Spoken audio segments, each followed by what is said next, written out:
শত্রুর বিরুদ্ধে তার এক চাহনিতেই চারদিকে তুমুল ঝড় ওঠে। প্রতিপক্ষ যতই শক্তিশালী হোক, দর্শকের আগেভাগেই জানা তিনি তাদের ঘায়েল করেই ছাড়বেন।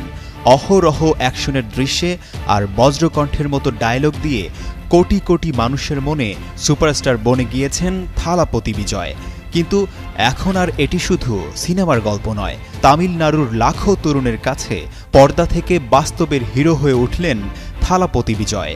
রাজনীতির মঞ্চে তিনি যেন এখন এক দুর্ভেদ্য প্রতিরোধের প্রতীক। অনেকের ধারণা বিজেপির মোদী সরকারের বিরুদ্ধে থালাপতির এই হুঙ্কার দেশটির দক্ষিণ প্রান্ত ছাড়িয়ে পুরো দেশের রাজনীতির হিসেব নিকেশে তৈরি করবে এক নতুন অধ্যায়।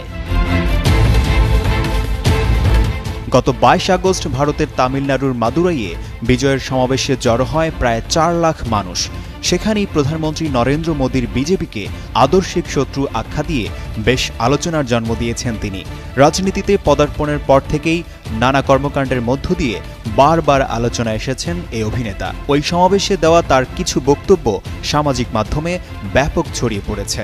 লাখো মানুষের সামনে হুঙ্কার দিয়ে থালাপতি বিজয় বলেন, জঙ্গলে শেয়াল চিতার মতো অনেক প্রাণী থাকে, কিন্তু সিংহ থাকে একটাই। সিংহ একা হলেও সবসময় সেটি সিংহই থাকবে। দক্ষিণী এই সুপারস্টার আরও বলেন, তার দল তামিলগা ভেট্রি কাজাগাম কাউকে ভয় পায় না। পুরো তামিলনাড়ু আমাদের সঙ্গে আছে। আসুন আমরা ফ্যাসিবাদী বিজেপি ও বিষাক্ত ডিএমকের বিরুদ্ধে একসঙ্গে রুখে দাঁড়াই। 2021 সালে স্থানীয় নির্বাচনে অংশ নেয় একসময় থালাপতির ফ্যান ক্লাব হিসেবে যাত্রা শুরু করা বিজয় মাক্কাল ইয়াক্কালাম।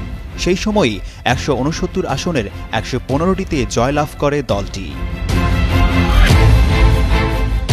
স্থানীয় নির্বাচনে জয়লাভ করার পরপরই রাজনৈতিক অঙ্গনে বিজয়কে নিয়ে শুরু হয় আলোচনা। তার রাজনীতিতে যোগ দেওয়া নিয়ে শুরু হয় জোর গুঞ্জন। 2024 সালে গুঞ্জনকে সত্যি রূপ দিয়ে তামিলগা ভেট্রি কাজাগাম দল গঠন করেন বিজয়। এছাড়াও পেট্রোল ও ডিজেলের বাড়তি মূল্যের প্রতিবাদ জানাতে ভোট কেন্দ্রে সাইকেলে চড়ে উপস্থিত হয়েছিলেন তিনি। চলতি বছর রমজানে ইফতার করেন তামিলনাড়ুর মুসলিমদের সঙ্গে। এসব ঘটনায় বেশ কয়েকবারই তুলেছেন আলোড়ন। পুরো রাজনীতির মাঠ এখন তার দিকে নজর রাখছে।